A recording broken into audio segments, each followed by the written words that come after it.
Hello everyone. तो कैसे हो आप? तो मैं चिंतन देसाई आप सबका बहुत बहुत स्वागत करता हूं हमारी ये फिजिक्स चैनल में। तो आइए बच्चों, आज हम बहुत ही इंपॉर्टेंट पॉइंट डिस्कस करने वाले हैं, that is the conservation of mechanical energy. सबसे पहले तो ये डिस्कस कर लेते हैं कि भाई ये मैकेनिकल एनर्जी किसको बोलते हैं। What is mechanical energy? बच्चों, kinetic energy and potential energy के एडिशन को बोला जाता है मैकेनिकल एनर्जी। ठीक है, बहुत ही आसान पॉइंट है। अगर मैं यहां पे लिखना चाहूं मैकेनिकल एनर्जी, जिसको डिनोट करते हैं कैपिटल ई से, है ना। जैसे कि यहां पे देखो, मैंने पहले ही बताया था कि हमारे एनसीईआरटी की किताब में आपकी पोटेंशियल एनर्जी जो भी है उसको वी से डिनोट किया जाता है, लेकिन ये तो वेलोसिटी है खैर। लेकिन उसको वी से डिनोट, कैपिटल वी से डिनोट किया जाता है, लेकिन हम यहाँ पे थोड़ा नोटेशन अलग रखेंगे। हमने नोटेशन यूज किया है कैपिटल यू, हमने इसके आगे वाले लेक्चर में डिस्कस कर लिया है। ठीक है, तो हमारा नोटेशन जो भी रहेगा उसमें काइनेटिक एनर्जी को के से डिनोट करेंगे, पोटेंशियल एनर्जी को यू से डिनोट करेंगे। और ये जो हमारी मैकेनिकल एनर्जी होती है ना बच्चों, काइनेटिक प्लस पोटेंशियल, इसी को बोला जाता है मैकेनिकल एनर्जी, है ना। तो पहले ये पॉइंट बना देते हैं कि भाई ये मैकेनिकल एनर्जी क्या होती है। तो भाई मैकेनिकल एनर्जी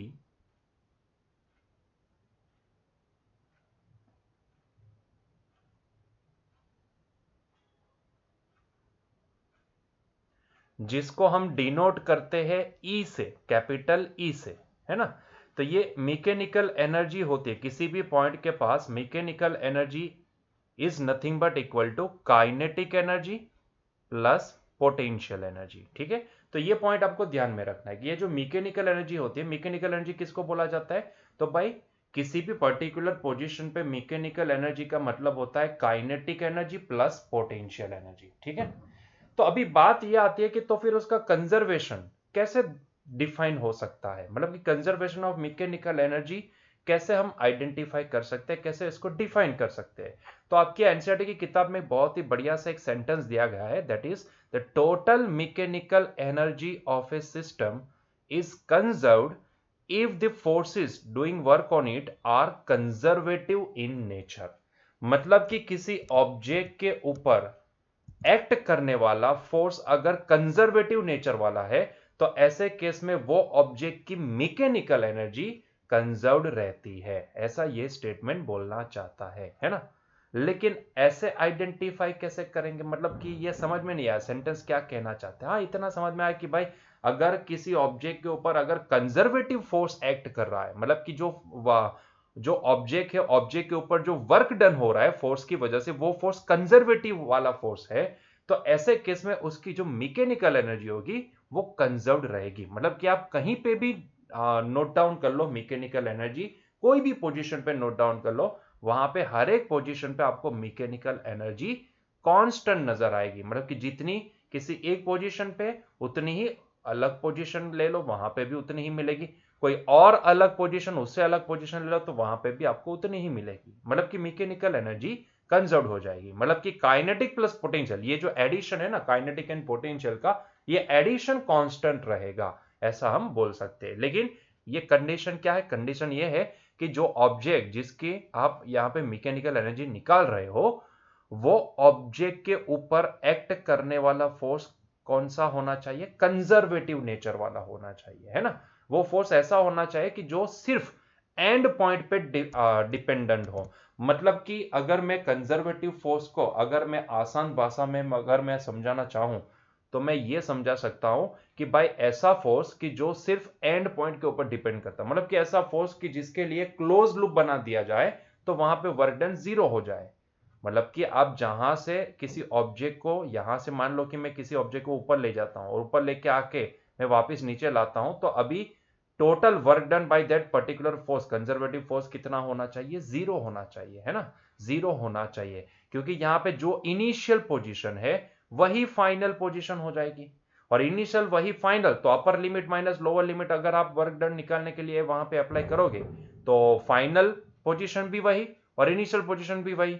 तो आप समझ सकते हो फाइनल माइनस इनिशियल क्या हो जाएगा? जीरो हो जाएगा, है ना। तो एक ऐसा फोर्स जो कंजर्वेटिव नेचर वाला हो, उसके लिए क्लोज लूप में वर्क डन अगर उस फोर्स की वजह से निकालने जाओगे, तो ऐसे केस में आपको वर्क डन जीरो मिलेगा। दूसरा पॉइंट, कंजर्वेटिव फोर्स की दूसरी खूबी क्या है? तो दूसरी खूबी यह है कि वो इंडिपेंडेंट ऑफ पाथ होता है। मतलब कि वो ऐसे कंजर्वेटिव फोर्स की वजह से अगर आप वर्क डन निकालते हो, तो जो वर्क डन आप निकालने जाते हो वो पाथ के ऊपर डिपेंड नहीं करता है। मतलब कि आप किसी ऑब्जेक्ट को आसान भाषा में समझाऊं तो मैं ये बोल सकता हूं कि अगर आप किसी ऑब्जेक्ट को आप सीधे ऊपर लेके जाओ एच हाइट पे, या फिर ऐसे ऊपर लेके जाओ, या फिर ऐसे ऐसे ऐसे ऐसे करके यहां पे लेके जाओ, तीनों पाथ फॉलो करने से यहां पे कोई वर्क डन बदलने वाला नहीं है। मतलब कि इसकी जो टोटल मैकेनिकल एनर्जी होगी वो कोई चेंज नहीं होगी। आप कोई भी पाथ फॉलो कर लो, सीधा पाथ फॉलो कर लो, ये पाथ फॉलो कर लो, या फिर ऐसे ऐसे ऐसे ऐसे ऐसे करके फिर यहां पे लेके जाओ, हर एक केस में उसकी जो पोटेंशियल एनर्जी बनेगी वो mgh ही बनेगी, है ना।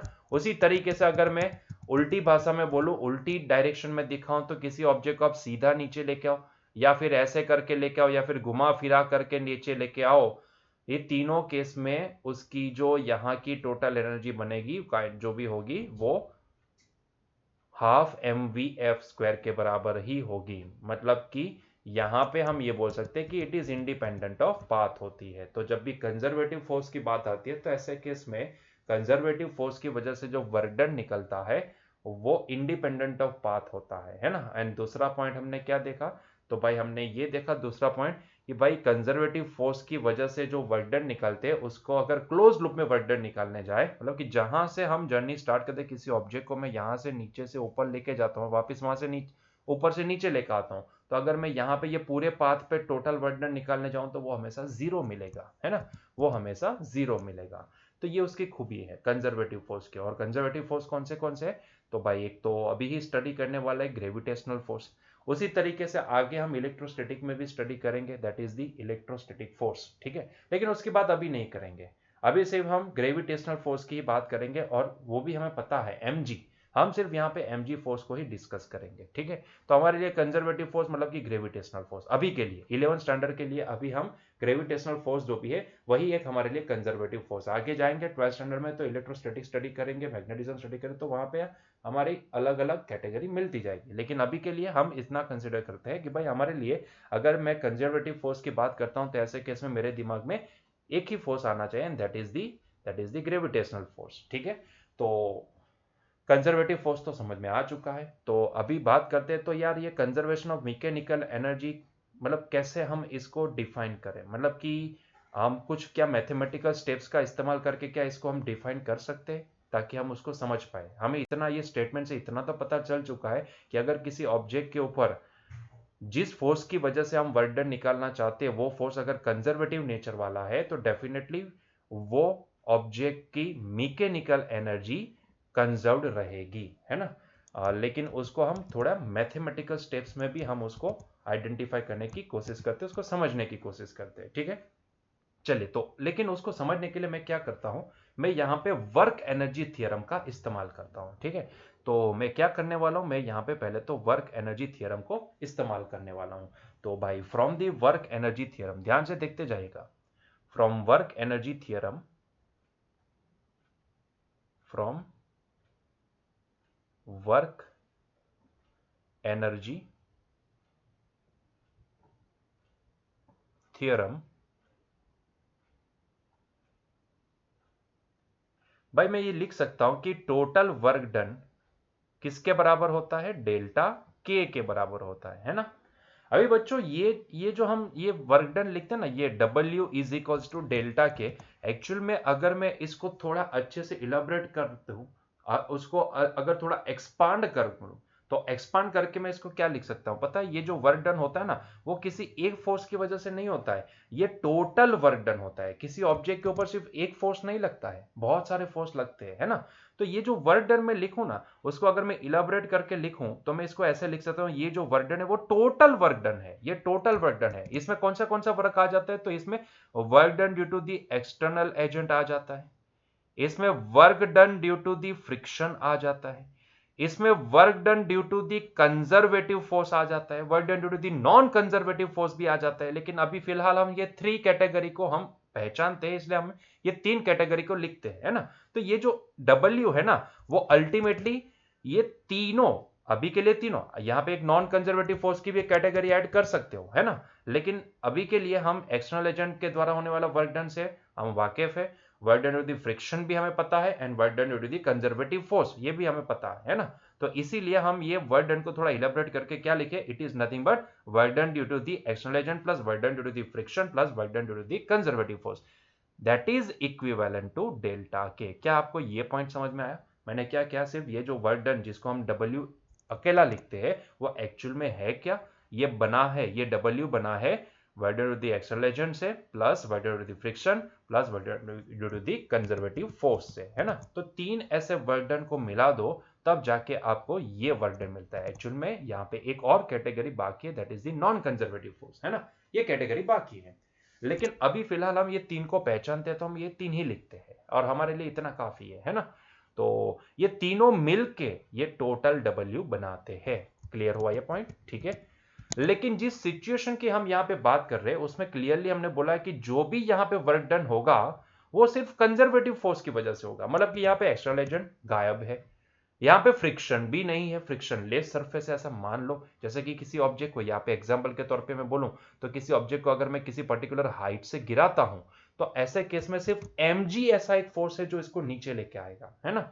तो मतलब कि यहाँ पे सिर्फ कंजर्वेटिव फोर्स है। यहाँ पे हम एयर रेजिस्टेंस को नेग्लेक्ट करते हैं, यहाँ पे उसको ऊपर से नीचे लाने के लिए किसी एक्सटर्नल एजेंट की जरूरत नहीं है।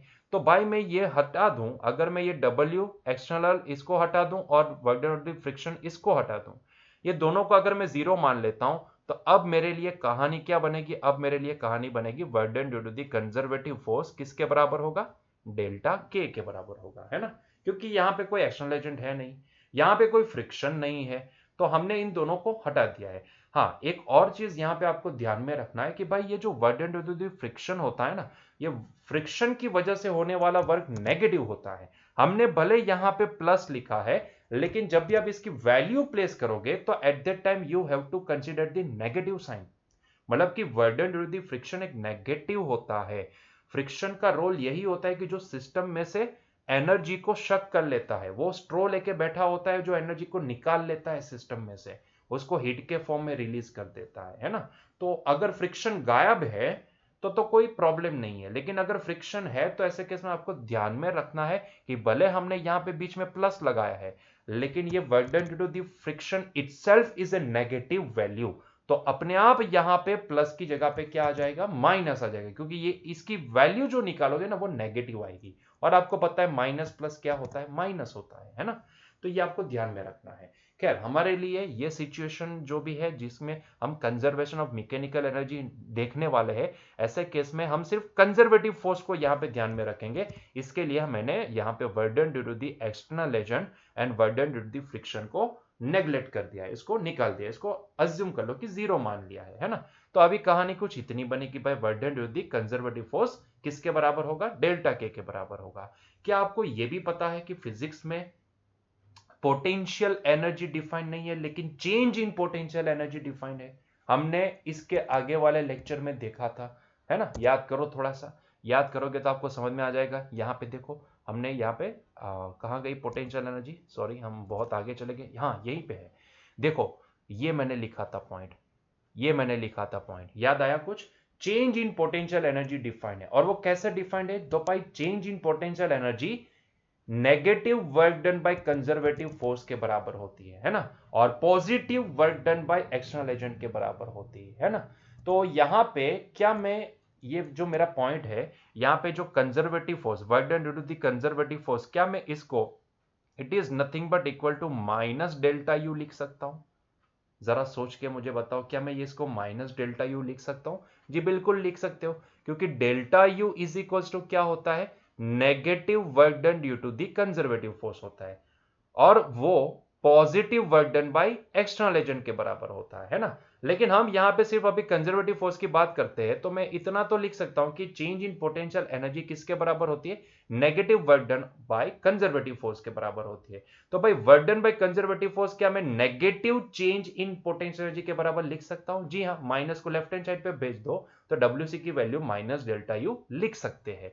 तो मैंने क्या किया, मैंने यहां पे यही किया कि भाई WC work done due to the conservative force को मैंने क्या लिखा, माइनस डेल्टा यू लिख दिया, that is equivalent to delta K. अच्छा, ये delta U and delta K, delta U को राइट हैंड साइड पे लेके जाओ या फिर इन दोनों को साथ में लिखो, तो भाई ये डेल्टा यू प्लस डेल्टा के इट इज इक्विवेलेंट टू 0 हो जाएगा, है ना, इट इज इक्वल टू 0। अच्छा, ये डेल्टा यू प्लस डेल्टा के, ये डेल्टा यू का मतलब होता है you final minus you initial, है ना, ये आपको पता है। सिमिलरली डेल्टा के का मतलब क्या होता है, के फाइनल माइनस के इनिशियल, है ना, that is equals to 0। Clear है? चलिए, तो मैं क्या करता हूं, मैं यहां पे पैर बना देता हूं, यूएफ के एफ एंड यूआई के आई की पैर बना देता हूं। तो देखो एक पैर बन गई यूएफ प्लस के एफ, ठीक है, और इन दोनों में से अगर हम माइनस कॉमन ले लेते हैं तो ये दूसरी पैर बन गई यूआई प्लस के आई की। अगर मैं ये नेगेटिव वाली टर्म, ये जो पूरा ब्रैकेट है, इसको अगर मैं राइट हैंड साइड पे ले जाता हूं तो भाई साहब मुझे क्या दिखेगा, देखो UF plus K F must be equal to you I plus K I. लेकिन बच्चों जरा ध्यान दो तो, काइनेटिक प्लस पोटेंशियल ये क्या होता है, मैकेनिकल एनर्जी होती है ना, काइनेटिक प्लस पोटेंशियल ये होती है मैकेनिकल एनर्जी। मतलब कि यूएफ प्लस के एफ को मैं क्या लिख सकता हूं, it is nothing but final mechanical energy, है ना, लिख सकते हैं ना इसको। सिमिलरली यूआई प्लस के आई को मैं क्या लिख सकता हूं, it is nothing but initial mechanical energy. तो जरा ध्यान दो, ये पॉइंट क्या बोलना चाहता है, ये पॉइंट हमें ये बोलना चाहता है कि भाई final mechanical energy is equivalent to initial mechanical energy. मतलब कि जितनी इनिशियल मैकेनिकल एनर्जी है उतनी ही फाइनल मैकेनिकल एनर्जी है। तो इसका मतलब तो क्या हुआ, it is the conservation of mechanical energy. ये जो सेंटेंस है, ये सेंटेंस हमें क्या कहना चाहता है, ये सेंटेंस हमें कहना चाहता है it is the conservation of mechanical energy, है ना। आई बात समझ में, मैकेनिकल एनर्जी,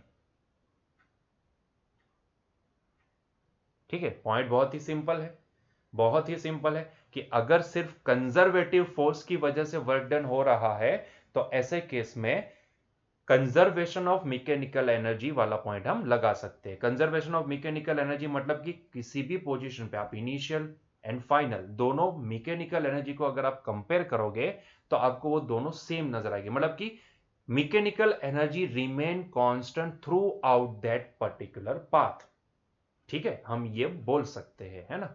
मैं ये नहीं बोल रहा कि भाई final kinetic energy and initial kinetic energy same होगी, मैं ये नहीं बोल रहा, ये बोलना गलत हो जाएगा। मैं ये नहीं बोल रहा हूं कि final kinetic energy and final initial kinetic energy दोनों सेम होगी। Similarly final mechanical and potential energy and initial potential energy ये दोनों सेम होगी, ये गलत हो जाएगा। स्टेटमेंट ये सही है कि फाइनल मैकेनिकल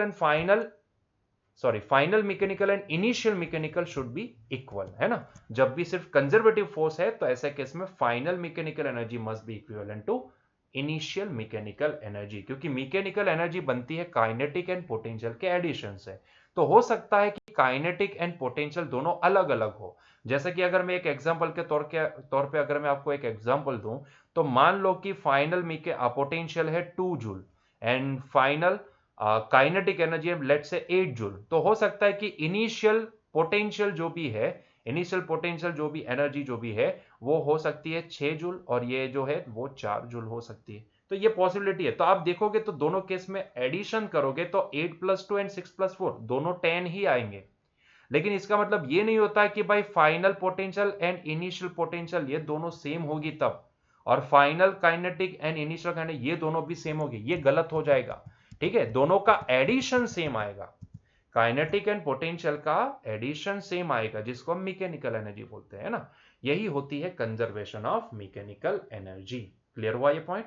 तो स्टेटमेंट बहुत ही सिंपल है कि अगर किसी ऑब्जेक्ट के ऊपर का अगर आप वर्क डन निकालना चाहते हो और जो वर्क डन आप निकाल रहे हो वो किसी ओनली कंजर्वेटिव फोर्स की वजह से वर्क डन निकाल रहे हो, तो ऐसे केस में through out that path total energy, जिसको हम मैकेनिकल एनर्जी भी बोल सकते हैं, मैकेनिकल एनर्जी रिमेन कांस्टेंट, है ना, वो हमेशा कांस्टेंट रहेगी। मतलब कि final mechanical energy and initial mechanical energy दोनों को आप कंपेयर करोगे तो वो दोनों सेम आएंगे, है ना, जो बताती है हमें कंजर्वेशन ऑफ मैकेनिकल एनर्जी।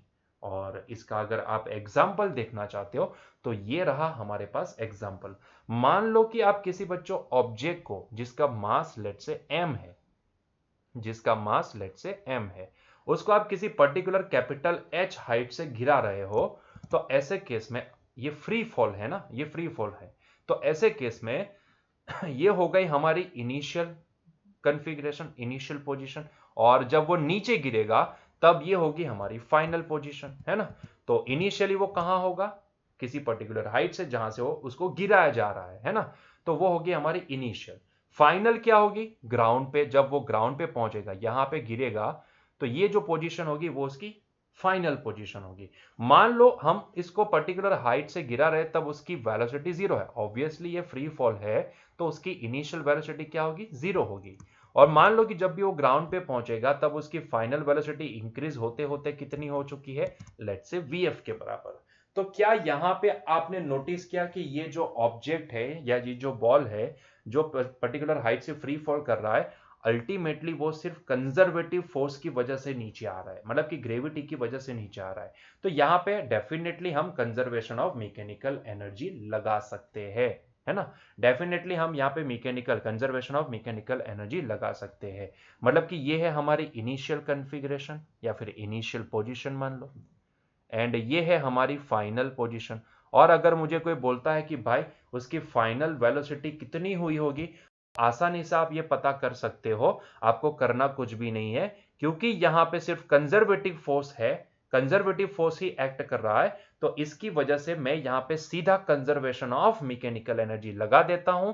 तो मैं यहां पे सीधा पॉइंट लगाऊंगा, from conservation of mechanical energy, from conservation of mechanical energy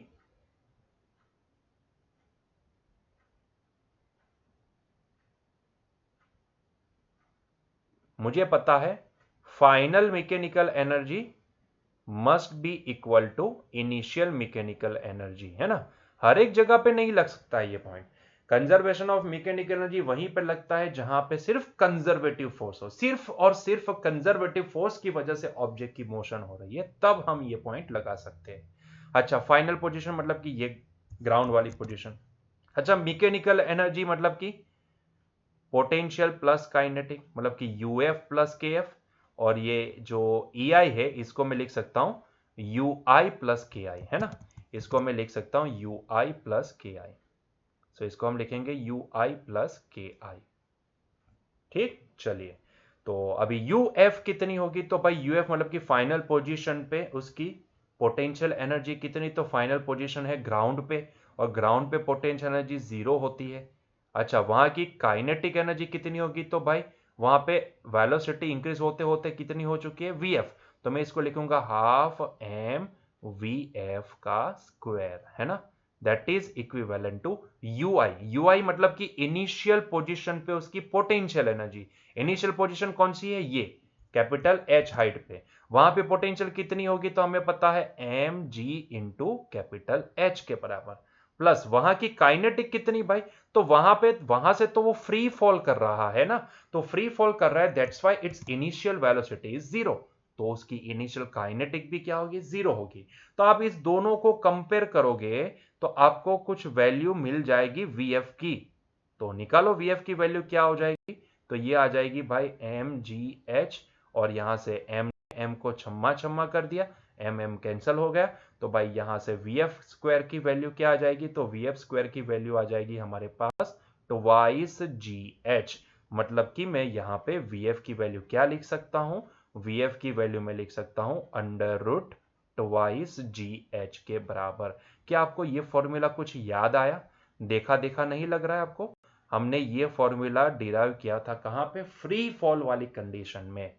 free fall वाले जो इक्वेशन थे ना, फ्री फॉल वाली जो मोशन थी, उसमें हमने ये फॉर्मूला डिराइव किया था, लेकिन वहां पे हमने सिर्फ वो फाइनल वेलोसिटी, इनिशियल वेलोसिटी और वो ग्रेविटी वगैरह का पॉइंट लगा के वो थर्ड नंबर वाला इक्वेशन अप्लाई करके हमने ये फॉर्मूला डिराइव किया था। लेकिन मैंने आपको ये प्रूफ दे दिया कि भाई अगर आपको वो पॉइंट नहीं लगाना है तो आप कंजर्वेशन ऑफ मैकेनिकल एनर्जी का पॉइंट अप्लाई करके भी एनर्जी से भी ये वीएफ निकाल सकते हो, है ना। आप आराम से ये वीएफ निकाल सकते हो, है ना। बस करना कुछ भी नहीं है यहाँ की, क्योंकि ये जो फ्री फॉल वाली मोशन है वहां पे सिर्फ work done due to the conservative force होता है, तो इसकी वजह से हम वहां पे कंजर्वेशन ऑफ मैकेनिकल एनर्जी का पॉइंट अप्लाई कर सकते हैं। तो अगर हम ये पॉइंट अप्लाई करते हैं तो ये पॉइंट से, एनर्जी के पॉइंट से भी हम ये वीएफ निकाल सकते हैं। तो जरूरी नहीं कि आप वो थर्ड नंबर वाला फॉर्मूला ही अप्लाई करो भाई, यहाँ पे एनर्जी का फंडा अप्लाई करके भी आप यहाँ पे वेलोसिटी निकाल सकते हैं। तो अभी आपको होमवर्क में एक और चीज ट्राई करनी है। मान लो कि यहां से ग्राउंड से किसी पर्टिकुलर स्मॉल एच हाइट पे जब वो बॉल गिरता हुआ, जब वो ये हाइट पे पहुंचेगा, तब उसकी वेलोसिटी 0 से इंक्रीज होते होते लेट से वीएच हो चुकी है। तो अभी यही एनर्जी का पॉइंट लगा के आपको खुद से ट्राई करना है कि भाई ये what should be the value of VH. आप खुद से ट्राई करना कि भाई ये वीएच की वैल्यू एनर्जी का पॉइंट लगा के कितनी मिल सकती है ना। ये खुद से ट्राई करना, क्योंकि हमें पता है कि भाई टोटल एनर्जी रिमेन कांस्टेंट, मतलब कि यहां की जितनी मैकेनिकल एनर्जी है उतनी ही यहां पे होगी, उतनी ही यहां पे होगी। तो किसी भी दो पॉइंट की मैकेनिकल एनर्जी को आप कंपेयर करवा दो, बात खत्म, आपको वहीं से वीएच की वैल्यू मिल जाएगी। So do it by yourself, खुद से ट्राई करना, ठीक है। एनर्जी का पॉइंट लगा के, वो कांस्टेंट एक्सीलरेशन वाली मोशन का फ्री फॉल वाले कंसेप्ट को अप्लाई करके नहीं, कंजर्वेशन ऑफ मैकेनिकल एनर्जी वाला पॉइंट अप्लाई करके इसको कैलकुलेट करने की कोशिश करना, ठीक है। क्लियर। चलिए तो आगे बढ़ते हैं, तो इसके रिलेटेड हमारा न्यूमेरिकल भी देख लेते हैं। तो देखो एग्जांपल 6.7 क्या बोला है। A bob of mass m is suspended by a light string of length l. It is imparted a horizontal velocity v0 at a lowest point a such that it completes a semicircle trajectory in the vertical plane with the string becoming slack on the reaching the topmost point c. This is shown in the figure 6.6, मतलब कि ये जो figure दी गई है वो 6.6 है। Obtain the expression for question number 1 v0, second the speed at points b and c, and third the ratio of the kinetic energies kb by kc at b and c. Comment on the nature of the trajectory of the bob after it reaches the point c. ठीक है। चलो यहाँ पे बहुत सारे आपको question पूछे गए हैं। सबसे बड़ा क्वेश्चन जो भी है वो यहाँ पे क्या पूछा गया है आपको, point B and C, point B and C नहीं, पॉइंट ए के ऊपर भी वेलोसिटी आपको निकालने को बोला। देखो ना पहला क्वेश्चन वही है, v0 कितनी है। आपको बोला गया कि ये v0 क्या है, तो भाई सबसे बॉटम वाला जो पॉइंट है, पहले तो सिचुएशन में समझा देता हूं। सिचुएशन में आपको क्या दिया गया है, ध्यान से देखो। एक बॉब है जिसको किसी एल लेंथ की रस्सी से, मासलेस थ्रेड से उसको लटकाया गया है ना। उसको इस तरीके से ऐसे लटकाया गया है और फिर उसको ऐसे वर्टिकल प्लेन में इसको ऐसे घुमा दिया जा रहा है, इसको ऐसे घुमाया जा रहा है ना। ऐसे वो घूम रहा है, ऐसे वो घूम रहा है। और ये घुमाने के लिए क्या किए, तो यहाँ पे बॉटम मोस्ट जो पॉइंट है ना, ये पॉइंट ए, वहां पे उसको v0 वेलोसिटी दी गई। टेंजेंशियल डायरेक्शन में v0 वेलोसिटी, ये v0 मतलब कि ऐसे हल्के से इसको टपली लगाए तो इसने मूव होना स्टार्ट कर दिया, है ना। ऐसे मूव होना स्टार्ट कर दिया और आपको बोला कि ऐसे ये हाफ सर्कल कंप्लीट कर रहा है, ऐसे ये हाफ सर्कल कंप्लीट कर रहा है ना। तो आपको कुछ ऐसा पूछा है, आपको कुछ ऐसी सिचुएशन दी गई है। क्लियर है। तो यहां पे बॉटम मोस्ट जो पॉइंट है वहां से इसको टपली लगा के v0 वेलोसिटी दे रहे हैं। तो आपको ये v0 की वैल्यू कितनी होगी वो भी पता करनी है। उसके साथ साथ जब वो बॉब मूव करता करता करता करता पॉइंट बी के ऊपर पहुंचेगा तब उसकी वेलोसिटी कितनी हुई होगी, और उसी तरीके से वो मूव करता करता करता करता मान लो कि पॉइंट सी के ऊपर पहुंचा होगा तब उसकी वेलोसिटी कितनी हुई होगी। ठीक है। तो ये पहले तो ये तीन वेलोसिटी निकाल लो, उसके बाद at point B and at point C kinetic energy कितनी होगी, काइनेटिक एनर्जी का रेशियो कितना होगा वो भी पता करेंगे, है ना। तो हमें अल्टीमेटली तीनों पॉइंट पे ए बी एंड सी जो आपको फिगर में दिख रही है, तीनों पॉइंट पे वेलोसिटी कितनी होगी, उसकी बॉब की वेलोसिटी कितनी हुई होगी वो हमें पता करनी है ना। तो चलिए क्वेश्चन को सॉल्व करते हैं। ये बॉब अभी यहां पे है, मान लो मूव होता होता वो पॉइंट बी के ऊपर जब पहुंचेगा तब उसकी जो वेलोसिटी है वो मान लो कि vb हो चुकी होगी। लेट्स से कि तब उसकी जो वेलोसिटी, टेंजेंशियल डायरेक्शन की जो वेलोसिटी होगी वो लेट्स से vb के बराबर होगी। और जब वो पॉइंट सी के ऊपर पहुंचेगा तब उसकी जो वेलोसिटी हुई होगी टेंजेंशियल डायरेक्शन की, वो मान लेते हैं कि वी सी जितनी हुई होगी। तो हमें ये तीन वैल्यू निकालनी है, what is VO, what is VB and what is VC, है ना। तो ये तीन वैल्यू हमें यहां पे पता करनी है। वीओ मतलब कि एट पॉइंट ए, जो बॉटम मोस्ट पॉइंट है, जहां से उसको टपली लगा के हम उसको मोशन में लाते हैं, तो वहां पे जो हम वेलोसिटी प्रोवाइड कर रहे हैं वो होगी वीओ, है ना। तो वीओ, वीबी एंड वीसी ये तीनों निकालना है। अभी वो कैसे पता करेंगे, कैसे निकालेंगे, तो उसको निकालना बहुत ही आसान है। हमें कुछ नहीं करना है, हमें हर एक पॉइंट पे थोड़ा ऑब्जर्वेशन करना है। हमें हर एक पॉइंट को ऑब्जर्व करना है और वहां पे जो जो इक्वेशन हमें बन सकते हैं वो सारे इक्वेशंस को हमें बना के लिखते जाना है ना। चलिए, तो ऑब्जर्वेशन यहाँ पे करते जाते हैं। देखो, पहले तो ये बॉटम मोस्ट पॉइंट की मैं बात कर लेता हूँ। ये भाई जो बॉटम मोस्ट पॉइंट है ना, ये पॉइंट कुछ ऐसा है कि यहाँ पे भाई आप जरा समझो और देखो। हमें पता है कि भाई ये जो टेंशन होता है वो away to the contact point लगता है। मुझे पता है कि भाई ये बॉटम मोस्ट पॉइंट ऐसा होगा कि जहां पे इसको mg नीचे की डायरेक्शन में लगेगा, और दिखाया गया है, फिगर में दिखाया गया mg नीचे की डायरेक्शन में लग रहा है। और ये जो टेंशन होता है वो तो हमेशा away to the contact point लगता है। और हमें पता है कि जब बॉब नीचे की डायरेक्शन में लटकता होता है, ये बॉटम मोस्ट पॉइंट पे होगा, ए पॉइंट के ऊपर होगा, तब उसके थ्रेड के अंदर मैक्सिमम टेंशन होगा। मैक्सिमम टेंशन यहीं पे होगा। और ये जो टेंशन होता है वो away to the contact point, मतलब कि ये डायरेक्शन में है, ये डायरेक्शन में टेंशन लगेगा। और यहाँ पे आपको फिगर में दिया भी गया है, वो टेंशन जो भी लग रहा है वो टीए से डिनोट किया है उन्होंने। इसके अलावा एक और यहां पे फोर्स लगेगा जो अवे टू दी सेंटर लगेगा, जिसको हम सेंट्रीफ्यूगल फोर्स बोलते हैं ना, जिसको हम ये डायरेक्शन में दिखा सकते हैं। वो कितना होगा, तो भाई M V zero square by R के बराबर। लेकिन ये आर यहां पे कितना है, एल के बराबर है, तो मैं इसको लिखूंगा M V zero square by L के बराबर। ठीक है, तो mg के साथ साथ उसी डायरेक्शन में एक और फोर्स लगेगा, that is the M V zero square by L, क्योंकि अल्टीमेटली जब वो घूमेगा तो वो सर्कुलर मोशन करेगा। और हमें पता है कि अगर आप ये ऑब्जेक्ट है, ये बॉब के ऊपर बैठ के ऑब्जर्व करते हो, if you are the observer, और आप यहाँ पे बॉब के ऊपर बैठ के इसको ऑब्जर्व करते हो, तो आपको अवे टू दी सेंटर एक फोर्स लगेगा जो होगा M V zero square by L के बराबर, है ना। तो यहाँ पे ये फोर्स लगेंगे। इसके अलावा अगर मैं टॉप मोस्ट पॉइंट की बात करूं तो वहां कौन से फोर्स लगेंगे, तो टॉप मोस्ट पॉइंट पे आप देखने जाओगे तो पहले तो ये समझ लो कि जब वो ऑब्जेक्ट या फिर जो बॉब है वो जब वो टॉप मोस्ट पॉइंट पे पहुंचा होगा, तब टेंशन जो भी है वो गायब हो जाएगा। आप समझ सकते हो कि जब वो टॉप मोस्ट पॉइंट पे पहुंचा है तो वहां पे टेंशन नहीं होगा। थ्रेड के अंदर टेंशन कहां पे हो सकता है, मैक्सिमम टेंशन यहां तक हो सकता है, यहां पे हो सकता है, ये पोजीशन पे मैक्सिमम टेंशन होगा। लेकिन जैसे वो ऊपर टॉप मोस्ट पॉइंट पे पहुंचे तो ये जो थ्रेड है ना, आप महसूस कर पाओगे थ्रेड के अंदर टेंशन नहीं होगा।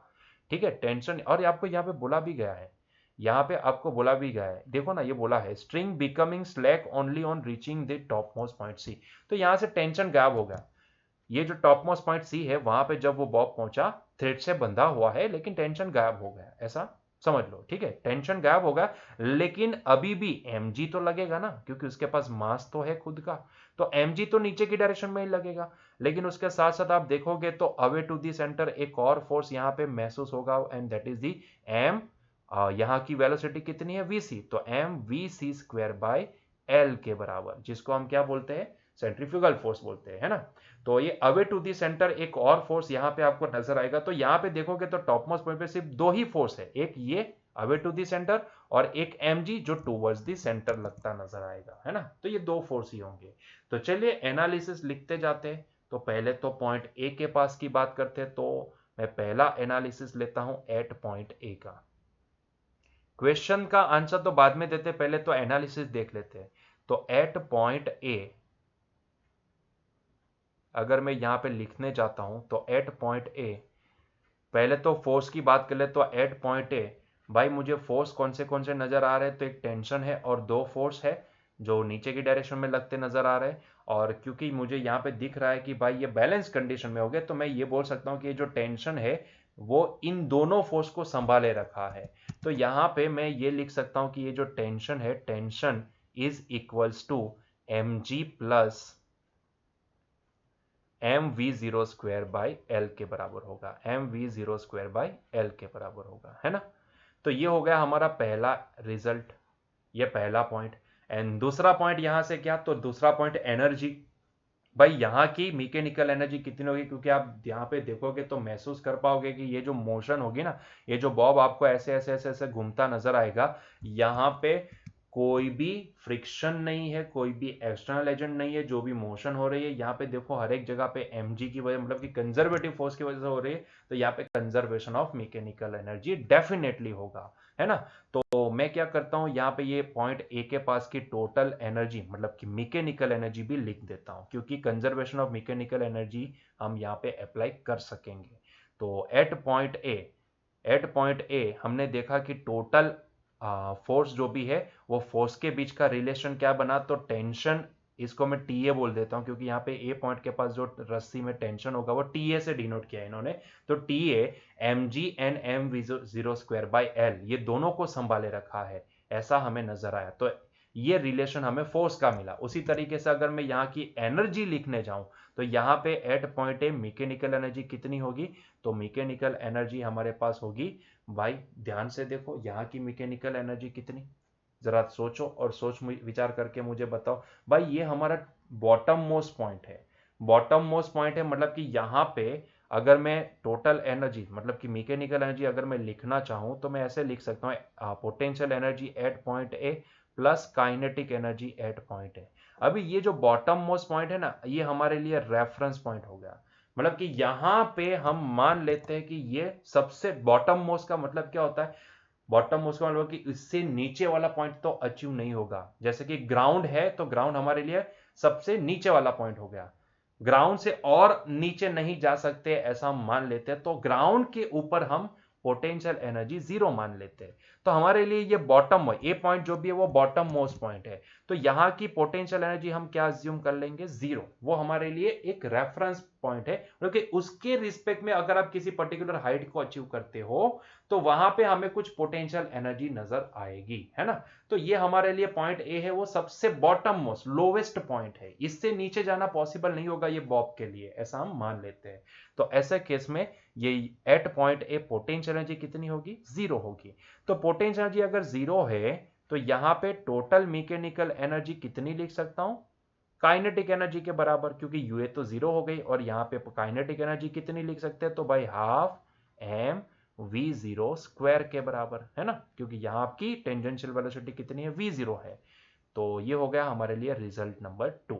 ठीक है, तो ये देखो ये हमारे पास आया पॉइंट ए के पास का एनालिसिस। ठीक है, उसी तरीके से हम पॉइंट बी के पास का भी एनालिसिस करेंगे, लेकिन वहां पे फोर्स का एनालिसिस करने की जरूरत नहीं है। आफ्टर ऑल हमें कोई फोर्स नहीं निकालना, हमें सिर्फ वेलोसिटी निकालनी है, v zero v B and v C, ये तीन वेलोसिटी की वैल्यू हमें पता करनी है। तो एट पॉइंट बी मैं सिर्फ एनर्जी लिखूंगा। ठीक है, सो एट पॉइंट बी अगर मैं यहां की एनर्जी लिखने जाऊं, मतलब कि यहां की टोटल मैकेनिकल एनर्जी कितनी होगी, तो ईबी, और वो ईबी में कितनी लिख सकता हूं, यूबी प्लस के बी के बराबर, है ना। और ये यूबी कितनी होगी, देखो अभी हम ये जो रेफरेंस पॉइंट हमारा है बॉटम मोस्ट पॉइंट है, उससे ये बी पॉइंट जो भी है वो कितनी हाइट पे है, एल हाइट पे है ना। और हमने देखा था कि भाई ये जो पोटेंशियल एनर्जी का जो खेल है कंजर्वेटिव फोर्स की वजह से, भाई वो इंडिपेंडेंट ऑफ पाथ होती है, आप सीधा ऐसे ऊपर लेके जाओ या फिर ऐसे लेके जाओ, अल्टीमेटली आप अगर एच हाइट पे हो तो वहां पे पोटेंशियल एनर्जी कितनी होगी, mgh के बराबर होगी, ultimately with reference to point A, point B L height पे है। तो मैं यहां पे यूबी कितनी लिख सकता हूं, तो भाई एम जी इंटू एल के बराबर लिख सकता हूं, क्योंकि हमने ए पॉइंट को रेफरेंस पॉइंट माना है, मतलब कि वहां की पोटेंशियल एनर्जी हमने जीरो मानी है, तो उसके रिस्पेक्ट में पॉइंट बी एल हाइट पे है। तो इसीलिए जब बॉब बी पॉइंट पे पहुंचेगा तब उसकी पोटेंशियल एनर्जी कितनी हुई होगी, एम जी इंटू एल के बराबर, प्लस वहां की काइनेटिक एनर्जी वो कितनी होगी, तो भाई half M V B square के बराबर, है ना। क्लियर है, तो ये हो गया हमारा टोटल एनर्जी का relation, and that is the result number 3। उसी तरीके से अगर मैं पॉइंट सी को अगर एनालिसिस में लूं, तो at point C what I am getting is, at point C ध्यान से देखना, तो पहले तो फोर्स की बात कर लेते हैं, तो यहां पे टेंशन तो गायब हो चुका है, तो मेरे पास जो बचा है वो है सिर्फ, देखो नीचे की डायरेक्शन में mg और ऊपर की डायरेक्शन में mvc²/L, और दोनों एक दूसरे को संभाले रखे हैं, मतलब कि net force in that particular y direction 0 है। अगर 0 नहीं होता तो भाई रस्सी ब्रेक होके, अगर mvc²/L ज्यादा होता तो भाई रस्सी ब्रेक होके आगे निकल जाता बॉल, है ना। लेकिन ऐसा नहीं हो रहा है, और mg अगर ज्यादा हो तो बॉल वहां से नीचे आ जाता, लेकिन ऐसा भी नहीं हो रहा है, वो सर्कल को कंप्लीट कर रहा है। तो यहां पे मैं लिखूंगा mg which is equal to mvc²/L के बराबर, है ना। तो देखो यहां से कितना आसान है, vc की वैल्यू तो हमें यहीं से मिल जाएगी। ये वाले पॉइंट को आप अप्लाई करोगे तो आपको vc की वैल्यू तो यहीं से मिल जाएगी। लेकिन उसको आप यहां से देखो, m को अगर मैं कैंसिल कर देता हूं, अगर मैं m को कैंसिल करूंगा तो मुझे यहां से vc² की वैल्यू क्या मिलेगी, vc² की वैल्यू मिलेगी gl के बराबर। मतलब कि vc की वैल्यू मेरे पास क्या आ गई, vc की वैल्यू मेरे पास आ गई √gl। तो ये हो गया हमारा पहले क्वेश्चन का आंसर, है ना। इसको हम बॉक्स बना देते हैं। हमें एक क्वेश्चन में वीसी भी तो निकालने को बोला है ना, तो ये हमने एक वैल्यू तो निकाल ली।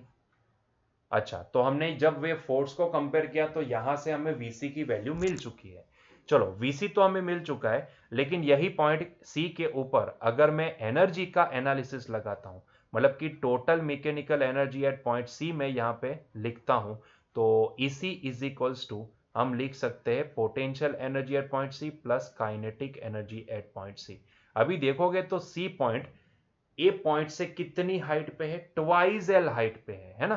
तो वहां पे जब बॉब पहुंचेगा तब उसकी पोटेंशियल एनर्जी कितनी होगी, तो M G into twice L हो जाएगी, प्लस वहां की काइनेटिक एनर्जी जो होगी हाफ एम vc² के बराबर। और क्योंकि हमने vc की वैल्यू अभी निकाल ली है, तो भाई यहां से ec भी निकल सकता है। देखो ये हो जाएगा twice M G L, plus इसको मैं लिखना चाहूं तो मैं इसको हाफ एम इंटू वीसी का स्क्वायर, वीसी का स्क्वायर कितना है, जीएल के बराबर है ना।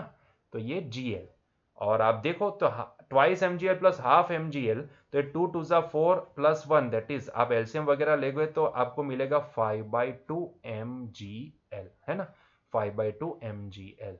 तो एट पॉइंट सी भाई टोटल एनर्जी कितनी होगी, टोटल मैकेनिकल एनर्जी होगी 5/2 एम जी एल।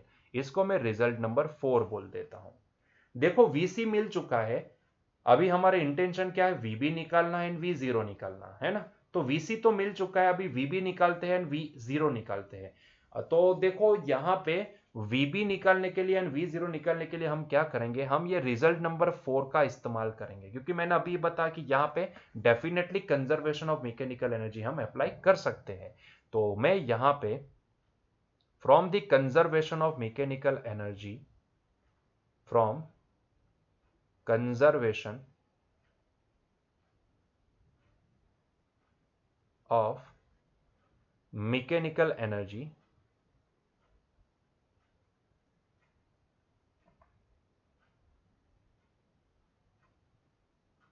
मैं यहां पे EB is equals to EC लिख सकता हूं, EB is equals to EC, है ना।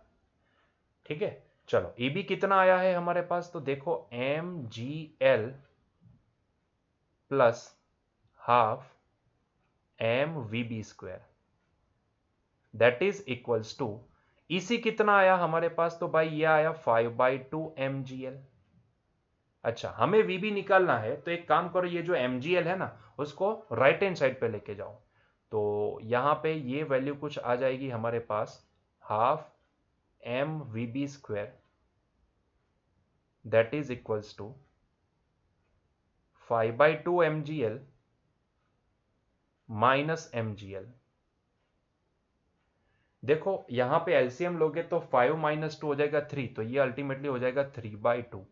तो हमारे पास आएगा half mvb² that is equals to 3/2 mgl। ठीक है, चलो तो ये 2 तो कैंसिल हो जाएगा, m भी कैंसिल हो जाएगा, तो भाई vb² की वैल्यू कितनी आई हमारे पास, तो भाई vb² इज इक्वल्स टू हमारे पास आया 3 टाइम्स gl। मतलब कि vb की वैल्यू हमारे पास क्या मिलेगी, तो भाई vb की वैल्यू मिलेगी हमारे पास √3 टाइम्स gl के बराबर। क्लियर है, तो ये हो गई हमारे पास vb की वैल्यू। तो VB भी हमें निकालने को बोला गया था, तो ये हमने पता कर लिया। So this is the VB। ठीक, चलिए, तो VB की वैल्यू मिल चुकी है। नाउ अभी V0 निकालते हैं। तो वंस अगेन V0 निकालने के लिए भी हम क्या करेंगे, कंजर्वेशन ऑफ मैकेनिकल एनर्जी वाला पॉइंट ही अप्लाई करेंगे। तो कंजर्वेशन ऑफ मैकेनिकल एनर्जी से अभी मैं बार बार वो सेंटेंस नहीं लिखूंगा, हम डायरेक्टली इसको कंपेयर कर देते हैं। तो भाई EA must be equal to क्या होना चाहिए, EC होना चाहिए, है ना। At point A and at point, conservation of mechanical energy का मतलब यही होता है ना कि किसी भी पॉइंट के, ये जो सर्कुलर पाथ है उस पे कोई भी पॉइंट पकड़ लो, हर एक पॉइंट की मैकेनिकल एनर्जी यहाँ पे कांस्टेंट होगी, है ना, सेम होगी।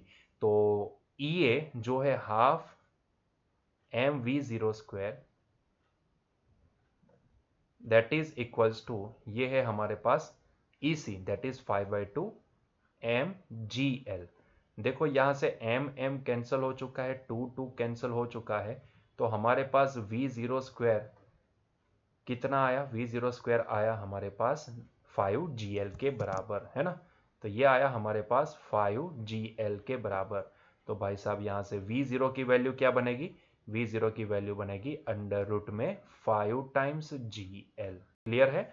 चलिए, तो इसको भी बॉक्स बना देते हैं। तो ये हमें 3 क्वेश्चन पूछे थे, तो ये 3 क्वेश्चन के आंसर हमने दे दिए हैं। इसके अलावा एक और क्वेश्चन हमें पूछा है, तो वो क्वेश्चन का भी आंसर हम दे देते हैं। ठीक है, देखो ये क्वेश्चन V0 निकाल लिए, the speed at point B and C वो भी निकाल लिए। ठीक है, तो क्वेश्चन नंबर 1 एंड 2 का तो आंसर हम दे दिए। Now what about the question number 3। तो चलिए क्वेश्चन नंबर 3 का भी आंसर देते हैं, लेकिन उसके लिए हम पेज चेंज कर देते हैं। तो नेक्स्ट पेज पे क्वेश्चन नंबर 3 का आंसर देते हैं। तो क्वेश्चन नंबर 3 का आंसर देते हैं। आपको क्या बोला है क्वेश्चन नंबर 3 में, क्या बोला है, देखो क्वेश्चन नंबर 3 का आंसर देने के लिए आपको क्या देना है पहले तो ये पता कर लो। तो by the ratio of the kinetic energies KB/KC at point B and C, मतलब कि आपको point B and point C के ऊपर की जो काइनेटिक एनर्जी, वहां की जो काइनेटिक एनर्जी है उसका रेशियो निकालना है ना, उसका आपको रेशियो निकालना है। तो भाई चलिए तो पता कर लेते हैं कि वहां का रेशियो क्या निकलेगा। ठीक है, तो KB डिवाइड बाई KC हम यहाँ पे निकालने की कोशिश करते हैं। So ratio of